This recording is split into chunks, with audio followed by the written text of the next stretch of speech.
Hi everyone, Simon Barwick here from McLean, Delmo, Bentleys Financial Services with our annual budget update.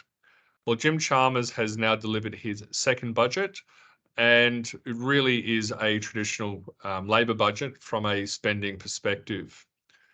There are really three main focuses: cost of living relief, strengthening Medicare, and investing in the economy. Most of the measures were announced before the budget, but there were a couple of surprises, specifically the increase in the bulk billing rate and the fact that we actually hit a budget surplus for FY23, but I'll cover that shortly.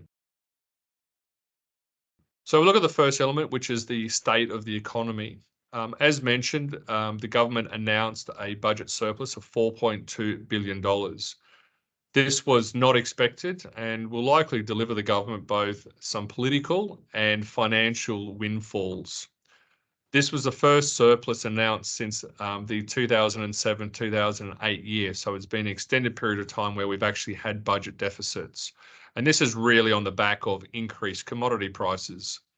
I heard a commentator today mention that Australia's gone from riding on the sheep's back to riding on the commodity back. So I couldn't agree more with that sentiment. The focus also has been for the government has been inflation for the last year. When we look at the forward estimates, the government is expecting the inflation figure to fall further down to 3.25% next financial year, and then to enter the RBA band of 2 to 3% in FY25. So the big ticket items from the budget really were cost of living, increasing parent payments, and also investments in renewables. I won't cover each of those in details because we are really looking at this from a financial planning perspective. But if you do have any questions, obviously come and speak to your advisor.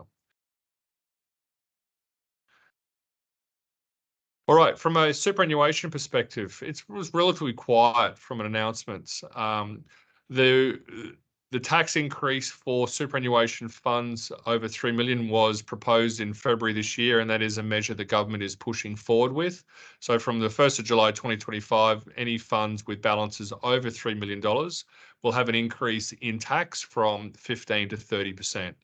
This will also apply to defined benefit schemes. There is some detail yet to be clarified, and obviously the legislation will need to pass. So it'll be interesting to see what this announcement will actually end up being. From an employer super perspective, the government is really focusing on non-compliance of superannuation payments. They are looking to bring in a superannuation payments which will be in line with when employees are paid, rather than the current scheme where they actually have 28 days post a quarterly payment in arrears. All right. A lack of announcement next, really, on pension drawdowns. Currently, there's a 50% discount for any pension payments. Now, the government has announced that that temporary measure was increasing, so we're expecting then from the 1st of July this year that they will revert back to their 100% levels that were paid pre-COVID.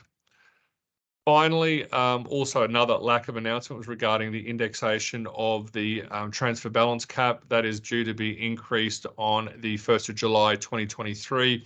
There was no announcement whether that would change, so we expect that to remain as it is. Right, next main area is really on income tax. So the the low income threshold for Medicare has been increased for singles, family, and pensioners, and also the Medicare levy. They have looked at excluding any lump sum payments from a Medicare levy perspective, which will mean that there won't be any unexpected payments for clients in that event. All right, next area is in small business. Won't cover this in too much detail, but really it relates to the instant asset write-off. The government has temporarily increased that to $20,000. Now that is per asset write-off, so businesses with a turnover under 10 million will have the ability to write off multiple assets if they qualify. Aged care. Well, one of the big announcements was an increase in minimum salary for aged care workers. That's increased by 15%. So, government's really looking to support those key workers in a key area of the economy, and it is hoped that those increases will be passed on by employers. Additionally, the government is funding a further 300 million over 5 years on the basis of the Royal Commission, and looking to ensure that recommendations are enacted. From a welfare perspective, there's a couple of key announcements. One is in relation to the energy bills and the $500 relief, which will be payable to concession holders around Australia. Second major announcement was the decrease in out-of-pocket medical costs, and this really comes back to the tripling of the bulk billing rate. Also, urgent care clinics will have increased funding, as well and increased access to medicines. Social Security, well, there is an increase in the working age payment of $40 per fortnight. So certain job seekers, Austudy, Abstudy, etc., will be eligible for that payment. Additionally, older job seekers will also have a increase in rate, and that really comes back to the decrease in age of eligibility from 60 to age 55.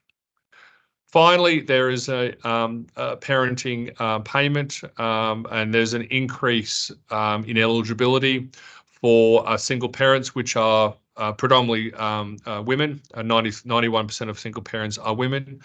The payment is being increased for children from age 8 to age 14. So those single parents will have an ability to, bring in an increased payment to help with their cost of living pressures. So overall, the government's really tried to balance an increase in spend without increasing inflationary pressures. So time will tell whether they are successful with this. If you do have any questions, please speak to your Bentleys advisor. Thank you.